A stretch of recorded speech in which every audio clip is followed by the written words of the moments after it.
একদিন মক্কা নগরীতে প্রচণ্ড ঝড় বৃষ্টি শুরু হলো।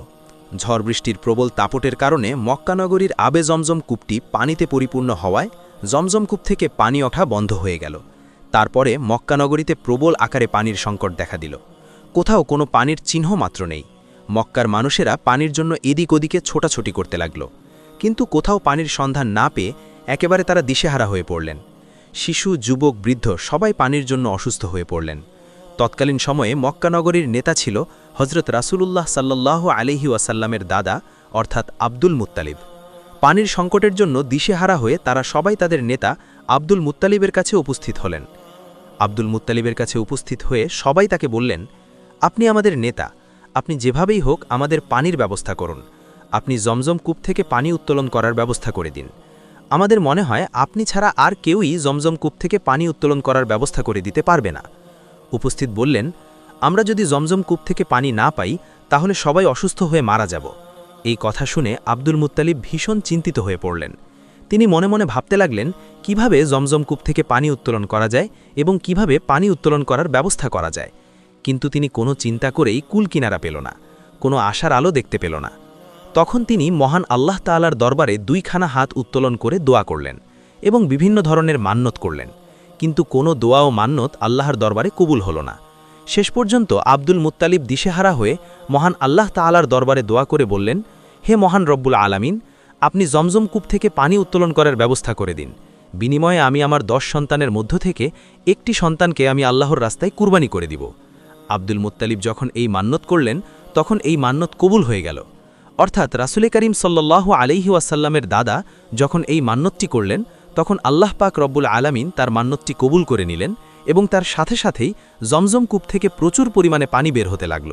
এবং জমজম কূপের পানি বের হতে দেখে মক্কাবাসীগণ অবাক হয়ে গেলেন এবং তারা আনন্দে আত্মহারা হয়ে পড়লেন। জমজম কূপের পানি বের হওয়ার পরে সবাই সুখে শান্তিতে বসবাস শুরু করল। কিন্তু এইদিকে এই ঘটনার পরে রাসূলুল্লাহ সাল্লাল্লাহু আলাইহি ওয়াসাল্লামের দাদা আব্দুল মুত্তালিবের এই মান্যতের কথা মনে ছিল না। তিনি এই মান্যতের কথা ভুলে গেলেন। একদিন হজরত মুহাম্মদ সাল্লাল্লাহু আলাইহি ওয়াসাল্লামের দাদা আব্দুল মুত্তালিব তার নিজের গৃহে ঘুমাচ্ছিলেন। তিনি স্বপ্নে দেখলেন মহান আল্লাহ তাআলা আব্দুল মুত্তালিবকে বলছেন, হে আব্দুল মুত্তালিব, তুমি কি ভুলে গেলে তুমি কি মান্যত করেছিলে? তুমি মান্যত করেছিলে যে জমজম কূপ থেকে পানি বের হলে তোমার 10 সন্তানের মধ্য থেকে একটি সন্তানকে তুমি আল্লাহর রাস্তায় কুরবানি করে দিবে। তুমি তোমার মান্যত পূরণ করো। স্বপ্ন দেখার পরে আব্দুল মুত্তালিব ঘুম থেকে জাগ্রত হলেন এবং উঠে বসে পড়লেন। তারপর তিনি চিন্তা করতে লাগলেন, সত্যিই তো আমি মান্যত করেছিলাম যে জমজম কূপ থেকে পানি বের হলে আমি আমার 10 সন্তানের মধ্যে একটি সন্তানকে আল্লাহর রাস্তায় কুরবানি করব, কিন্তু আমি আমার মান্যতের কথা ভুলেই গিয়েছি। আব্দুল মুত্তালিব তার এই স্বপ্নের কথা কারো সাথে প্রকাশ করলেন না। পরের দিন রাতের বেলা তিনি আবারও যখন ঘুমাচ্ছিলেন আবারও স্বপ্নে দেখলেন মহান আল্লাহ রব্বুল আলামিন তাকে বলছেন, হে আব্দুল মুত্তালিব, তুমি কি ভুলে গেলে তুমি কি মান্যত করেছিলে? তুমি মান্যত করেছিলে যে জমজম কূপ থেকে পানি বের হলে তোমার 10 সন্তানের মধ্য থেকে একটি সন্তানকে তুমি আল্লাহর রাস্তায় কুরবানি করে দিবে। তুমি তোমার মান্যত পূরণ করো। এবারও তিনি স্বপ্নের কথা কারো সাথে প্রকাশ করলেন না। পরের দিন আবারও যখন তিনি ঘুমাচ্ছিলেন তখন আল্লাহ পাক রব্বুল আলামিন তাকে বললেন, হে আব্দুল মুত্তালিব, তোমার কি মনে নেই যে তুমি কি মান্যত করেছিলে? তুমি তোমার মান্যত পূরণ করো। তুমি তোমার 10 সন্তানের মধ্য থেকে একটি সন্তানকে আল্লাহর রাস্তায় জবাই করে দাও। যদি 7 দিনের মধ্যে এই মান্যত পূরণ না করো তাহলে তোমার 10 সন্তান মৃত্যুবরণ করবে এবং জমজম কূপ থেকে পানি বের হবে না, একেবারে চিরদিনের জন্য বন্ধ হয়ে যাবে। আব্দুল মুত্তালিব এই স্বপ্ন দেখার পরে ভয়ে কাঁপতে কাঁপতে চিন্তা করতে লাগলেন যে তিনি কি করবেন, কিছুই তার বুঝে আসছে না। কারণ তার 10 সন্তানের মধ্য থেকে কাকে তিনি জবাই করবেন এটাই তিনি বুঝে উঠতে পারছেন না। পরের দিন সকালবেলা আব্দুল মুত্তালিব তাওরাত পণ্ডিতদেরকে ডাকলেন। তাওরাত পণ্ডিতেরা আব্দুল মুত্তালিবের কাছে আসলেন। তখন আব্দুল মুত্তালিব ভীষণ চিন্তিত এবং পেরেশানি অবস্থায় তাওরাত পণ্ডিতদেরকে বললেন, হে পণ্ডিতগণ, আমি মহান আল্লাহ পাক রব্বুল আলামিনের দরবারে মান্যত করেছিলাম জমজম কূপ থেকে পানি বের হলে আমি আমার 10 সন্তানের মধ্য হতে একটি সন্তানকে আল্লাহর রাস্তায় কুরবানি করে দিব। আমার মান্যত মহান আল্লাহ পাক পূরণ করেছেন, স্বপ্নেও দেখিয়েছেন, সেই মান্যত পূরণ করতে বলেছেন। তাহলে অবশ্যই আপনাকে আপনার এই 10 সন্তানের মধ্যে একজনকে আল্লাহর রাস্তায় জবাই করতে হবে। পণ্ডিতগণের কথা শুনে আব্দুল মুত্তালিব অত্যন্ত চিন্তিত ও পেরেশানি হয়ে পড়লেন। তিনি কি করবেন কিছুই ভেবে পাচ্ছিলেন না। তার 10 সন্তানের মধ্যে কাকে জবাই করবেন তিনি বুঝে উঠতে পারছিলেন না, কারণ তার 10 সন্তান তার কাছে অত্যন্ত প্রিয়। কোনো উপায় না পেয়ে পরের দিন তিনি তার সন্তানদেরকে ডাকলেন। আব্দুল মুত্তালিবের বড় সন্তান ছিলেন আব্বাস রাদিয়াল্লাহু তাআলা আনহু। আব্দুল মুত্তালিব প্রথমে তাকেই বললেন, হে আমার পুত্র আব্বাস, আমি মান্যত করেছিলাম যে জমজম কূপ থেকে পুনরায় পানি বের হলে আমি আমার সন্তানের মধ্যে একটি সন্তানকে আল্লাহর রাস্তায় কুরবানি করে দিব। এখন কি তুমি আমার সেই মান্যতটি পূরণ করবে? তখন আব্বাস রাদিয়াল্লাহু তাআলা আনহু বললেন, আব্বাজান, এই কেমন মান্যত? আমি আপনার এই মান্যত পূরণ করতে পারবো না। আপনি আপনার অন্য সন্তানদেরকে বলুন। এভাবেই আব্দুল মুত্তালিব একে একে সব সন্তানদেরকে বললেন, কিন্তু কেউই তাতে রাজি হল না। বাকি ছিল তার ছোট সন্তান, তার সর্বাধিক প্রিয় পুত্র আব্দুল্লাহ, যিনি ছিলেন রাসূল করিম সাল্লাল্লাহু আলাইহি ওয়াসাল্লামের পিতা। যখন 9 জন সন্তানই রাজি হল না, তখন আব্দুল মুত্তালিব অত্যন্ত দুঃখী হয়ে পড়লেন। নিজের পিতার উদ্বিগ্ন মুখ দেখে আব্দুল্লাহ বললেন, আব্বাজান, আপনার কি হয়েছে? আমি তো কিছুই বুঝতে পারছি না। আপনি এত চিন্তা করছেন কেন? তখন আব্দুল মুত্তালিব তার ছোট পুত্রকে বললেন, হে প্রিয় সন্তান আব্দুল্লাহ, আমি মান্যত করেছিলাম যে জমজম কূপ থেকে পুনরায় পানি বের হলে আমি আমার 10 সন্তানের মধ্যে একটি সন্তানকে আল্লাহর রাস্তায় কুরবানি করে দিব। কিন্তু 10 জনের কেউ এতে রাজি হয়নি, এবং আল্লাহ রব্বুল আলামিন বলেছেন, যদি মান্যত পূরণ না করি তাহলে আমার 10টি সন্তানই মৃত্যুবরণ করবে এবং জমজম কূপ চিরদিনের জন্য বন্ধ হয়ে যাবে। এখন আমি কি করব?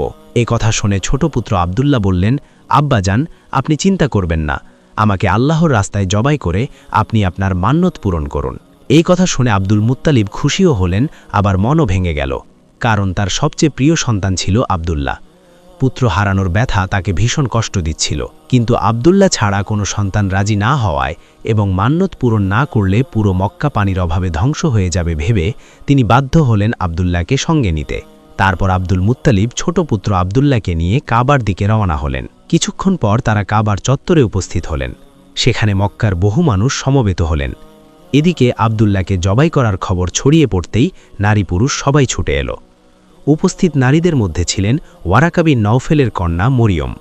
ওয়ারাকা ছিলেন তাওরাতের পণ্ডিত, আর তার কন্যা মরিয়মও তাওরাতে অত্যন্ত পারদর্শী ছিলেন।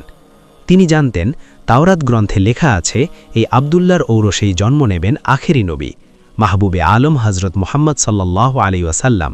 তাই মরিয়ম আব্দুল্লাহকে জবাই করতে মানা করলেন। তিনি কোনোভাবেই এটি হতে দিতে চাননি। তিনি আব্দুল মুত্তালিবকে বললেন, আব্দুল্লাহকে কোনো অবস্থাতেই জবাই করা যাবে না।